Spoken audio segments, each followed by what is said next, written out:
I'll see you soon. Tonight's upload is brought to you by our patrons from the Patreon page. That's Cecilia Spears, Hawaii, Carl Leakins, Catherine McClear, Sean Campbell, Iron Alexa, Allison Sibe, Ryan Woodward, Bree, and Bonanza Jellybean. Thank you guys so much for supporting the channel through Patreon.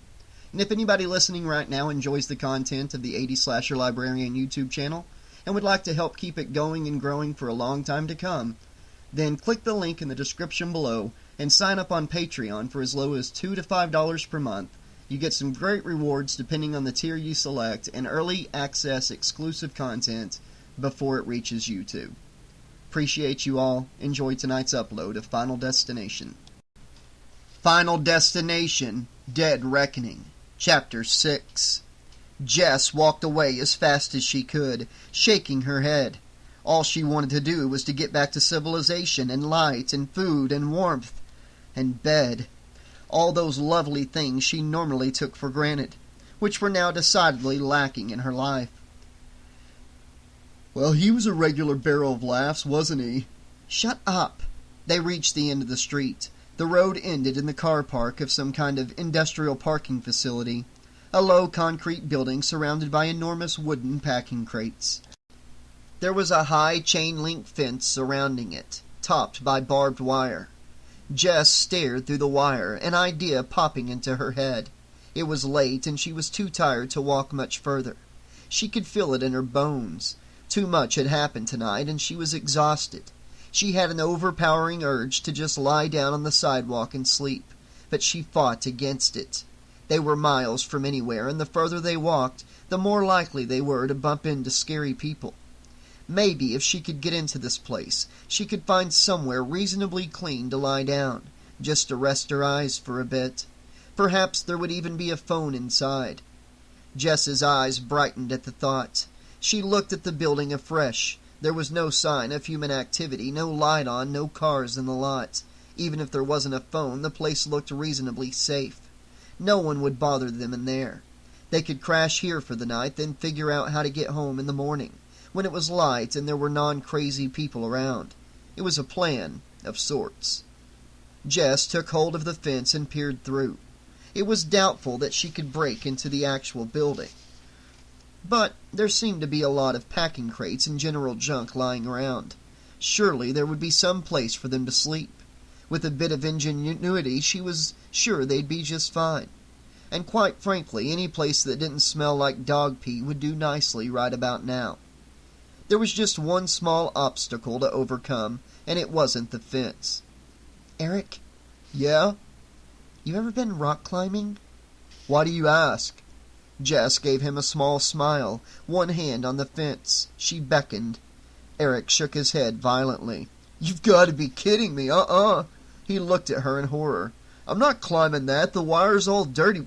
What if I cut myself? I'll get blood poisoning and die horribly in the gutter. I'll never live it down. I'm not asking you to climb anything. Just stay out here and stand guard. I'll be back soon, I promise. Jess gave an impish grin. Oh, no, you won't, snapped Eric. You're not going to leave me out. You're not going in there. Look, that sign says keep out. It's private property. Jess reached out and ripped the sign down. What sign? She said. Come on, there might be a phone. And what if there's not? Then you've only got to climb back out? He stopped as he saw the look on her face. Oh, no, no way. I'm not sleeping in there tonight. Nuh-uh. Fine, suit yourself. Jess put a hand on the wire. You're crazy. It's a warehouse. You're not supposed to sleep in warehouses. What the hell? No, I'm right. You're the crazy one, hanging around out here. Jess looked around, then reached down and gingerly pulled an inch-thick pile of old newspapers out of a nearby garbage bag. A cockroach scurried urgently out of the pile. Jess pulled a face, ignoring Eric's look of utter disgust. She shook out the papers thoroughly, making sure they contained no more nasty surprises, and then tucked them into the waistband of her skirt and began expertly shimmying up the fence. Her eyes burned with exhaustion, but she kept going. The sooner she got this, the sooner she could get to sleep. As she reached the top, she held on with one hand and pulled the thick wad of newspapers out of her belt. Carefully, she laid them on top of the barbed wire and pressed down on them so that the sharp metal barbs dug into the first couple of layers, holding the papers in place. Then she cautiously took hold of the wire through the protective padding of the papers. Quickly, she pulled herself up and over the top of the fence.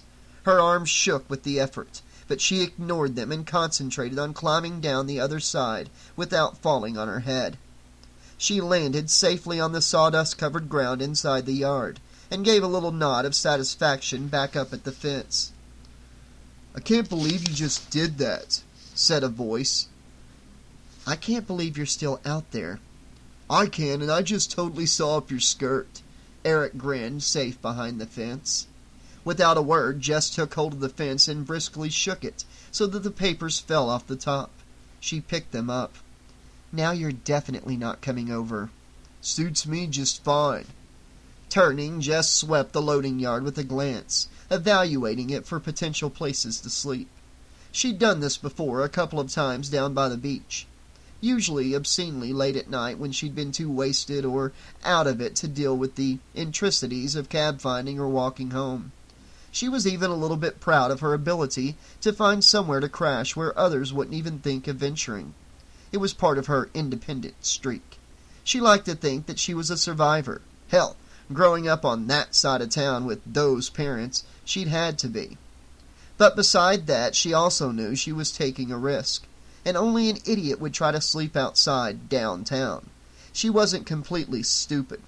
If the crackheads didn't get you, the roaches would. She hoped that 10-foot fence would keep her safe. If Eric wanted to stay outside, then that was his problem. An open packing crate to her left beckoned to her, and she walked over and glanced inside. Her face fell. She'd been hoping to find something she could use as bedding, maybe some packing paper or thick bubble wrap. But instead, the crate was filled with rectangular closed boxes. Annoyed, Jess reached in and pulled one out, sifting the top with a fingernail. Inside was a newly published safety manual. Jess snorted. "A lot of good that's gonna do me." Idly, she flicked it open at a random page, reading by the orange light of a nearby street lamp. "Common work-related accidents. How to escape from a stopped elevator," Jess read. Handy. She tossed the book back into the box and began walking towards the building. Perhaps there would be a way in. You never knew until you tried, right? The main entrance to the building was locked and double-barred. Jess made her way around the building, one hand on the brickwork, until she came to the side door. She examined it carefully.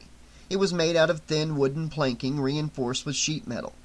She saw that one side of the metal sheeting was coming away from the wood, and was struck by an idea. Walking back over to the crate, she picked up a thick plank of wood that was lying on the ground nearby and levered the end into the gap at about waist height. She leaned back on it, twisting with all of her might.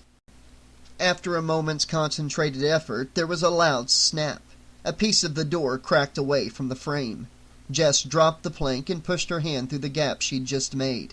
Groping around, her fingers found the sliding deadbolt, and she pulled it across. The door swung open. Damn, she was just too good at this. Jess bowed to an imaginary crowd of cheering onlookers and made her way into the building. It was dark and damp inside, and smelled strongly of engine oil. Jess made her way along the dusty corridor, pushing her way into the first room she came to. She groped for the light switch. The room was low-ceilinged and cluttered, but that didn't matter because there was a telephone on the desk.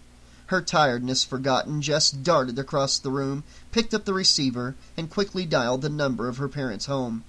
She leaned on the desk and listened while it rang 2, 3, 4 times. She cleared her throat. What could she say? "Hello, Mom. Sorry to wake you up. Guess what I've been up to tonight?" After the third ring, the line was answered. "This number is out of service. Your call could not be completed as—" Jess hung up the handset with a clatter. Shit! Damn him! Damn her dad for letting them get cut off again. Could this not get any worse? Even as the thought entered Jess's head, a voice inside told her not to think it. But it was too late. She froze, listening intently, but things seemed quiet enough. She pushed the phone back on the desk, vowing fervently not to think such stupid thoughts ever again. Now, who else could she try calling? Then a sixth sense twinged. After a moment, Jess turned around. There was a dog standing behind her. Normally, Jess liked dogs. She had fond childhood memories of running along the beach and throwing sticks into the sea for Safi, her pet boxer. She even had a spot for Mojo, Jamie's evil-smelling little Jack Russell, who had a dastardly tendency to curl up and fall asleep inside his bass drum, then scare the living bejesus out of them all by waking up and barking the place down when Jamie started playing. But this was not a nice-looking dog. In fact, it looked distinctly unpleasant. It was huge, at least waist-height, and was covered in thick, black, greasy fur. Jess had no idea what breed it was, but it had the definite look of something that had been bred for taking down some large, vicious wild animal. And worse, it looked half-starved. Its ribs stood out prominently along its powerful flank, and its head seemed too big for it. The animal's barrel-like chest was matted with a mixture of wood shavings and drool, as though it had been trying to eat the sawdust. It wasn't wearing a collar. Jess held up her hands, backing away. Nice doggy." The dog stared at her fixedly, every muscle in its body quivering with alertness. Its head was almost unnaturally still, as it regarded her with every particle of its being. Moving as slowly as she dared, Jess stretched out a hand towards the heavy desk lamp behind her. It wouldn't kill the animal, but thrown properly it would probably slow it down for a minute, which was all the time she needed to escape. She gritted her teeth, getting ready to make her move. Talk about out of the frying pan. Jess's fingers touched the thick power cord of the lamp. She began pulling it towards her, inch by inch, inch by careful inch. It hadn't moved more than a half a foot when the ceramic base caught on something on the metal desk. Then the lamp tipped over with a loud clang. Woof! Jess froze, her ears ringing. The dog still hadn't moved, but she knew that sound. That wasn't just a bark. That was a threat. It meant, "This is my home, and you're in it, bitch." She tried to stay as still as possible. Perhaps if she didn't move, the dog would get bored and go away. After all, it wasn't like she was actively threatening it, was she? The dog lifted its head and sniffed at the air, slobber hanging from its meaty jowls. Then slowly its lips drew back. Jess watched as the hackles rose along its spine. It growled deep in its throat, hitting several different tones of fury, before settling on what Jess guessed was a low D minor. I guess that's what sleep deprivation will do to you, thought Jess, as she rapidly backpedaled across the room, trying to put as much space between herself and the dog as possible. She just wanted to keep out of range of those teeth. The dog still did not move. It just stood there growling at her. What now, dumbass? Jess asked herself, her back pressed up against the wall. It was uncanny how still that mutt was standing. She almost wished that it would try something just to break the tension. She wished more than anything else that she had a tennis ball to throw. No dog could resist a tennis ball. She glanced behind her, taking note of the small window set back into the wall. It was slightly ajar. It would be a tight fit, but if she could just jump up onto the desk, then maybe she could fit through the window. Without breaking eye contact with the dog, she reached out and put a hand on the edge of the table, getting ready to make her move. And that's when the dog lunged.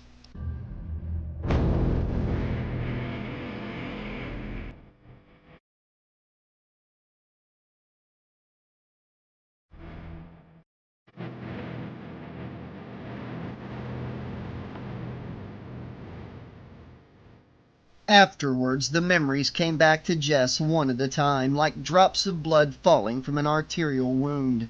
She remembered the dog lunging. That had been the worst bit, but she couldn't remember exactly how she had escaped. She remembered it in bits. One part of her mind held the perfect memory of the way her foot slipped in the sawdust as she tried to leap for the safety of the table. Her ankle had twisted, and it had hurt a lot. She'd yelled out, and the next moment she'd been jumping, scrambling for purchase on the smoothness of the table, as the dog barked at her in a frenzy. It had jumped up after her, and without even thinking, She turned around and kicked it in the throat with all of her might, sending it spinning off the table with a yelp and a slide of claws. Another part of her remembered with icy clarity how the dog had bounced right back like a jack-in-the-box. It had come at her again, and in an instant later, as though it was on a spring, its teeth snapping shut an inch from her thigh, so close that she could feel the heat of its breath on her skin. Her kick had done little more than wind it. It was a big dog, heavily muscled, and the fact that it was half-starved only made it more determined to get to her. The animal managed to get its front paws back up on the table, and it had stood there on its hind legs, snapping and snarling at her, while Jess hammered on the window with the heel of her hand, trying to force it open. The window, of course, was stuck. She'd seen straight away that it had been painted open, the hard paint sealing it immovably in place. This was just her luck, she remembered thinking. She'd come this far only to be eaten by someone's pet pooch, and a decidedly mangy one at that. The smell coming off of it had been appalling, reminding her of rotting meat. She hoped desperately that it wasn't the remains of the last intruder. As she banged futilely on the window, she had suddenly heard the dog yelp. Its claws had scraped once on the table. Then it had turned away from her and started baying in the direction of the door. Whirling around, Jess had caught a glimpse of Eric's face, looking very pale and very determined. Then he had vanished underneath the dog as it leapt at him. Without thinking, Jess had snatched up the heavy metal desk lamp and jumped down off the table. Raising it high above her head, she'd brought it down with all of her might on the top of the dog's head. The animal had given a kind of high-pitched bark and had slowly toppled over. It never got up again. There had been a dent in the dog's skull where she had hit it, right in the middle of its powerful wedge-shaped head. One paw had twitched as though waving at her. Then it fell still. Just for that one moment, Jess had felt sorry for the dog. She'd run a hand over its coarse fur as she dragged the massive carcass off of Eric, and found herself wondering what its name was. She doubted that it even had one.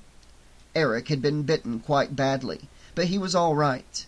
Jess had known he was all right because he was still breathing, but it had been a while before he'd stopped hyperventilating long enough to tell Jess to stop asking him if he was okay.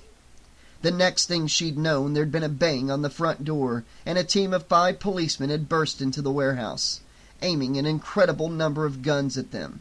They'd informed them that they were trespassing, and that they had the right to remain silent. And that had been the end of that. There had been a lot of banging around and shouting while the police sorted out the whole business of the dead dog, which seemed to cause them a great deal of excitement, more so than their discovery of trespassers in the warehouse. There was a lot of talk about animal rights, and a search had been conducted of the facility, leading to the discovery of 2 more equally battered hounds, which were found wandering loose in the boxing plant. One of them had bitten the police chief on the leg, and had earned itself a swift kick in the head for its troubles. That night had been further enlivened when the warehouse owner himself had shown up, woken by all the cop cars zooming past his corner house onto his lot. He was currently in the back of a second police cruiser, protesting to all that would listen to him that the dogs weren't his, and even if they weren't really attack dogs. They were just defending themselves, and anyway, the reason the dogs didn't have collars or licenses was because they weren't his anyway, so why should the fact that they were in the warehouse with no food or water automatically mean that he knew anything about them? Jess settled back into the seat of the police cruiser. It was surprisingly comfortable for a cop car. There was AC, and the inside had a delightful new car smell to it. Jess stretched lightly, wriggling down into the leather of the seat. This time her hands were cuffed in front of her. For some reason, this made her inordinately happy. For the first time that night, she was almost comfortable, and she felt safe.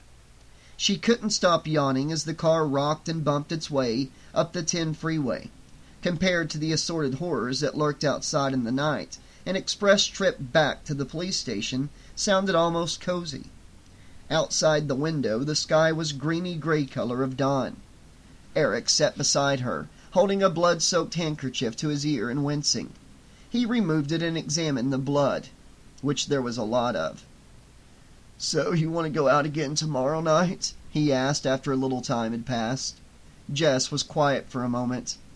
"I'd rather die," she said with some consideration. She gazed out of the window for a long moment. "No, I take that back. I'd rather you die. I've got a lot of sleep to catch up on."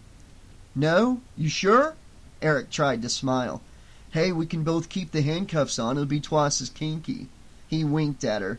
Jess looked at him blankly for a moment, then the corner of her mouth twitched, as she was reminded inescapably of Jamie. "Aha! I saw that. You smiled." "I wasn't smiling at you. I was just smiling in general." Jess paused, struck by a thought. "And what is it with men and the handcuff thing, anyway?" Eric shrugged, dabbing the blood out of his sandy hair. "So I'm a man now, am I? Not a jerk or a dipshit or a dumbass?" "I didn't say you were a dipshit." Jess rubbed her throat thoughtfully. "But a jerk and a dumbass, definitely.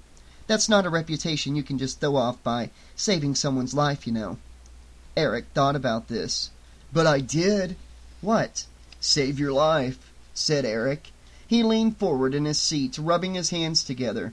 "You owe me big time, little lady." He licked his lips. "I'm thinking maybe a couple of movie dates. Perhaps some dinner somewhere before we—" "But I saved your life first. That cancels it out." Jess sat back smugly. Eric's mouth opened and closed a couple of times while he tried to work this one out. "My life? You mean when you hit that pup on the head with the desk lamp?" He shook his head. "There was no need for you to do that. I could have got away, no probs. I was just about to do this incredible martial arts move where you grab—" "No, back at the club." "The club?" Eric frowned. "How did you save my life at the club?" "You followed me out just before it collapsed, remember?" Eric shook his head. "Now you're really tripping. I told you I was going to leave anyway. That whole thing with the waitress, big coincidence. The point is, I would have got out in time." "If that's what you believe." Jess stretched her legs out in front of her and gave a sigh that seemed to come from the very depths of her soul. "It's been one of those nights." Jess slid down in her seat and tried to relax, listening to the deep bass rumble of the car's engine. It flowed up through her body, seeming to vibrate in her bones. Jess closed her eyes in concentration. The note of the engine was pitched in. What was that, B minor, she guessed, shifting down to a solid G whenever the driver changed down a gear. That was the one problem with being in a band, Jess thought. Everything came to sound like music. She hadn't even known the names of the notes until Tony had painstakingly taught her to read music, a year and a half back.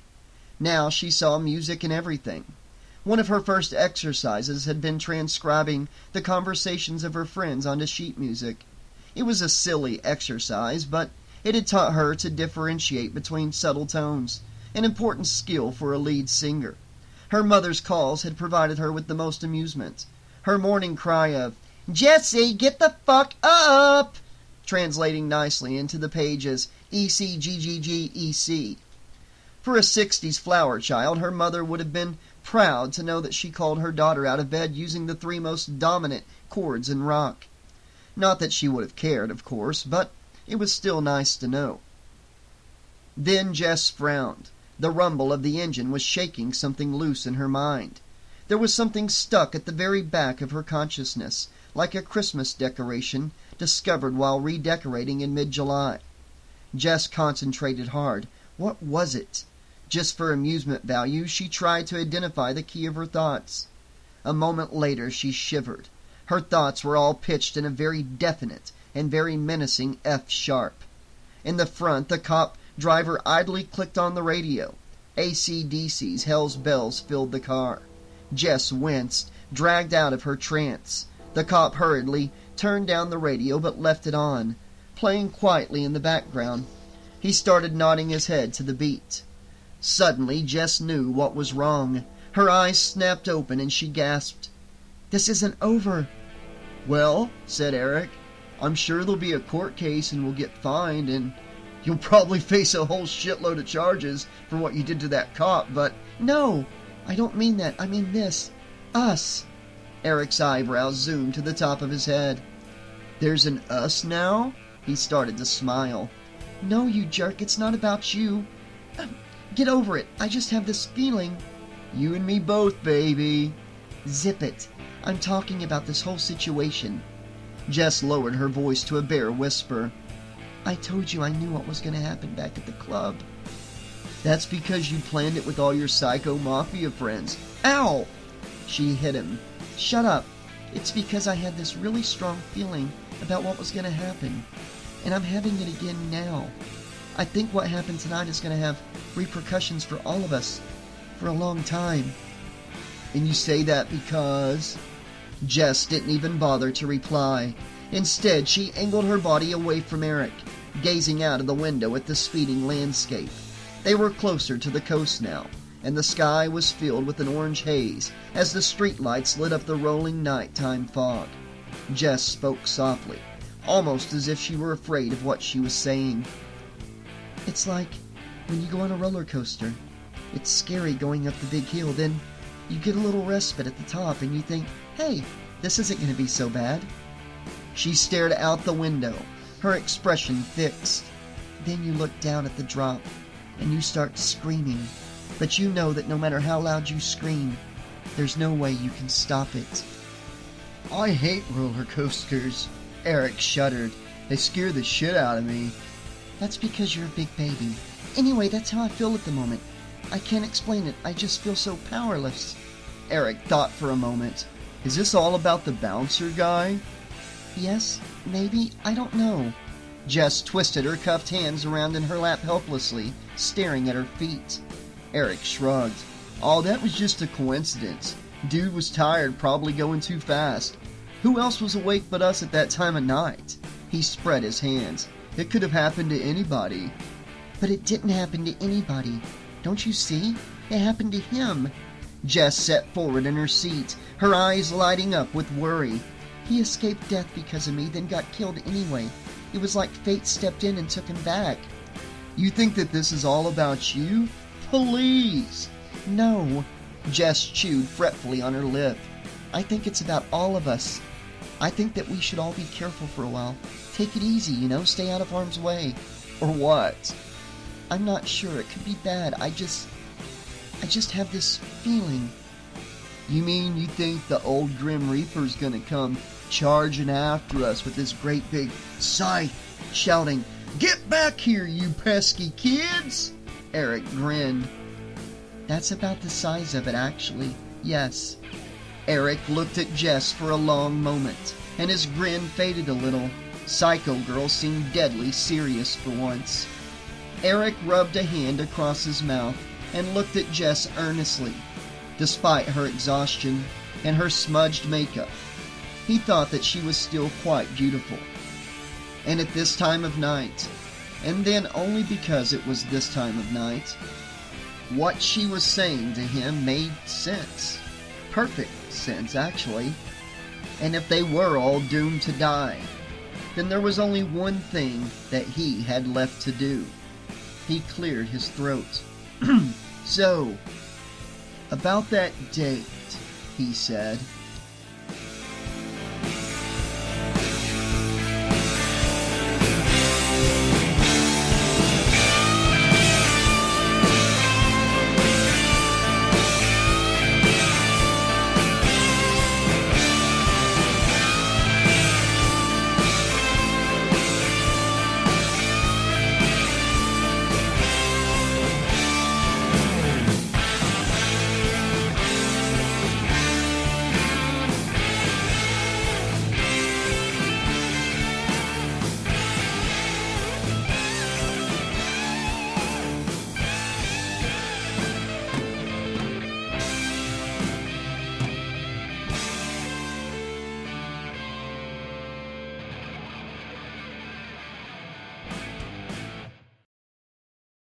The next morning, Jess awoke to the sound of bird song.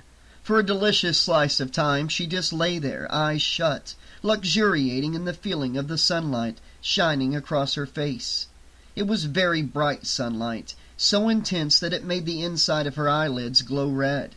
She pictured a beautiful summer's day outside, blue sky, green grass, bees buzzing through the flowers, the whole works. A feeling of timeless contentment filled her. Jess stretched, then yawned. It had to be quite late in the day for the sun to be up that high, she thought. That must mean it was the weekend. Jess smiled, her eyes moving beneath her closed lids. Weekends were good.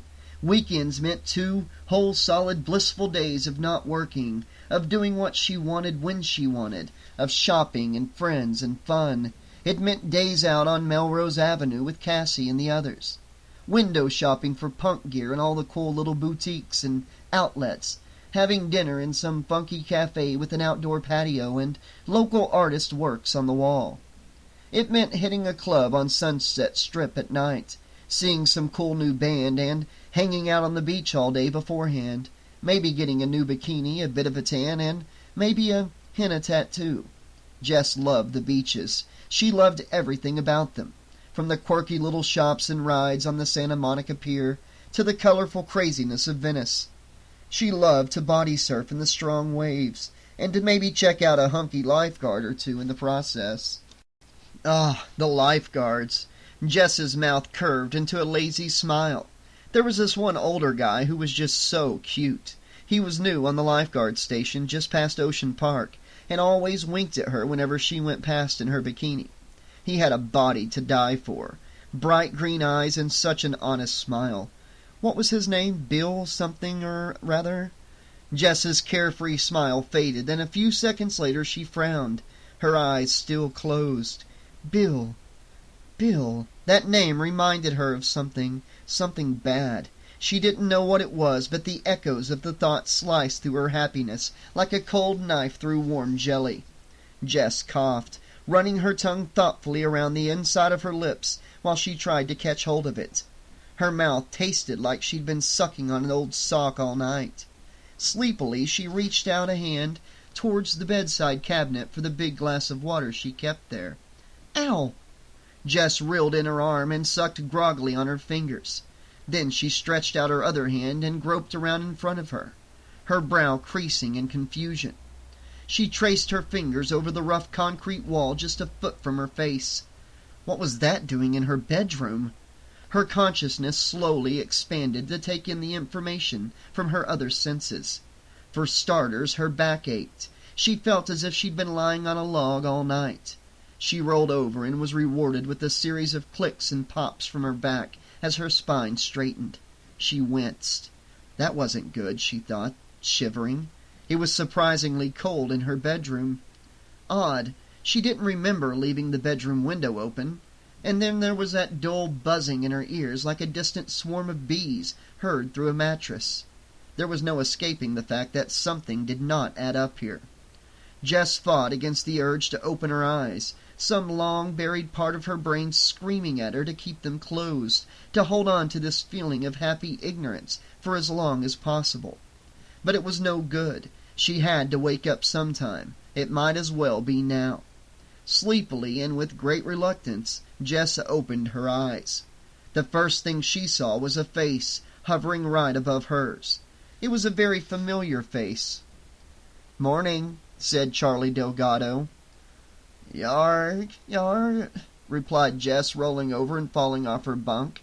She landed on her knees on the concrete floor of the police cell. She stayed there for a moment, frozen in place, while assorted parts of her brain whirred and clicked and tried to protect themselves from this new and distressing reality. There was a wooden bench in front of her, and bars. She was in a police cell. Why the hell was she in a police cell? It was no good. Memory after memory slammed into her head. Jess squeezed her eyes tight shut, groaning, as the full horror of it hit her. Then she remembered. Opening her eyes a crack, Jess stared at the floor in front of her. It was made of sanded concrete, clinically bare and cheaply constructed. She blinked, trying to focus. A big black spider scuttled away from her in alarm, vanishing into a crack in the wall. Above her, the bright strip lighting buzzed. Her assessment of the room finished, Jess looked up at Charlie. He smiled down at her, his head on one side, then reached out a hand towards her. "Sorry, I didn't mean to startle you." "Yeah? I thought that you were asleep. You looked so peaceful. Here, let me help you." Jess hesitantly took hold of Charlie's hand. It was warm and dry, and his grip felt wonderfully firm. She let him pull her up to her feet. She stood there for a minute, swaying, then sat back down heavily on the wooden bench.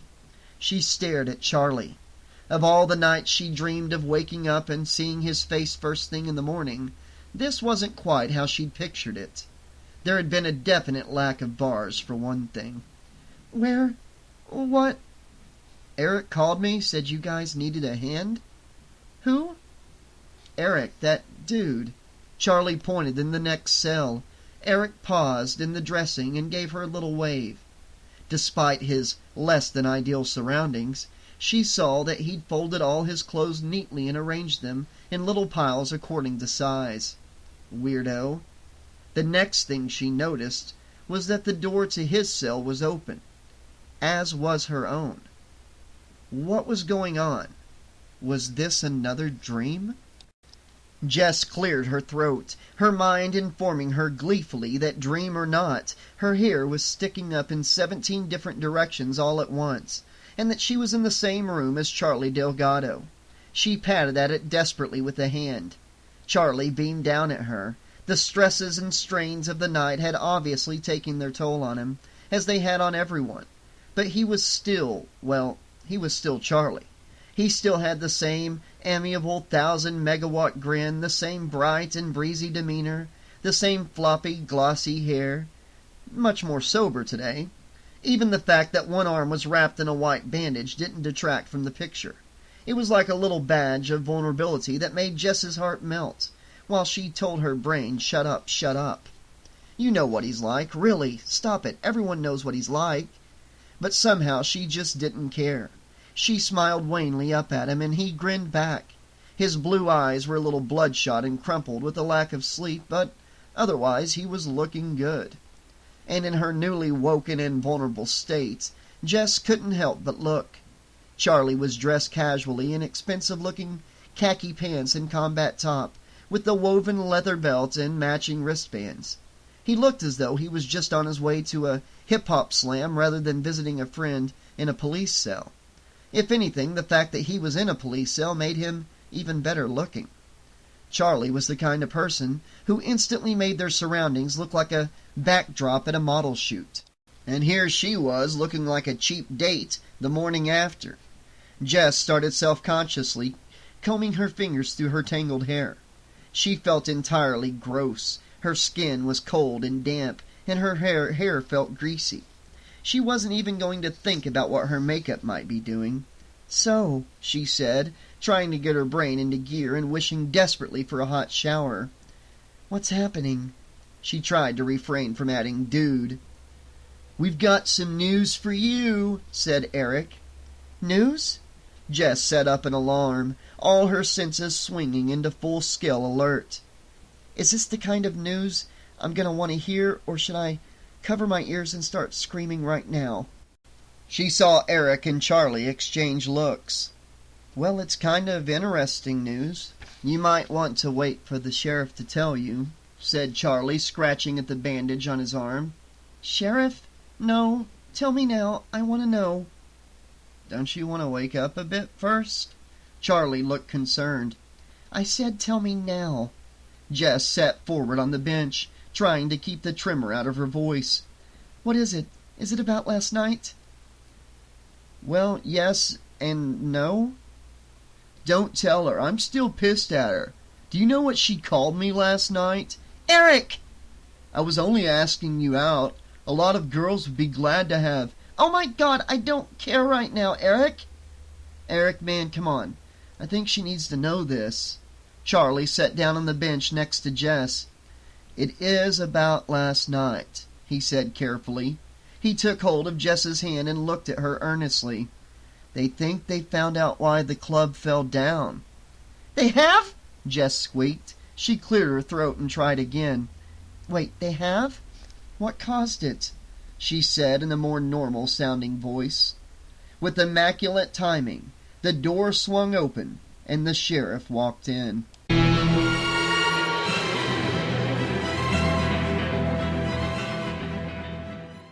Will Jess find out what caused the collapse? Will Eric get his date with Jess? Will they all survive death's plan? Find out next time. Same slasher time, same slasher channel. Okay, Slashaholics, this has been Final Destination Dead Reckoning, Chapter 6. Hope you guys enjoyed tonight's chapter.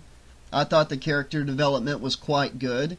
You know, we got a lot more into Eric's character, and I gotta say I don't hate him as much as I did after the collapse and everything happened. So I'm kind of interested to see where they go with his character and his relationship with Jess going forward. We got a little bit of Charlie there at the end. Seems kind of like a charmer, but I don't think he's going to stack up to, the pedestal that Jess puts him on. But, we're rocking and rolling in this book. We're about halfway through it almost, and she's starting to figure out that they weren't supposed to survive that, and maybe death is coming after them. So I have a feeling from here on out things are going to get pretty interesting. I think people are going to start dropping like flies, and they're going to start trying to find their loophole and everything to stay alive in true Final Destination fashion, and I think it's going to be quite entertaining. These characters aren't the deepest we've ever come across in any of these novels, but they're not the shallowest either, and they're quite interesting, and I'm curious to see what happens with them. I am looking forward to seeing what the sheriff has to say when we pick up with Chapter 7, which will be very soon. It sounds like he knows what caused the collapse. I'm curious if he's going to come in and let him know that it was a police officer that caused it, that cop at the beginning shooting and everything. Alright guys, let me know what you thought of tonight's chapter and the book so far. I'm glad to be back putting out new chapters of this book. Sorry that I was down sick for a week, but it was pretty bad, and I was in no condition to narrate. But I'm back, 110%. Knock on wood that I stay healthy for a while. Alright guys, until next time, this has been your friendly neighborhood 80s slasher librarian saying, thanks for listening, and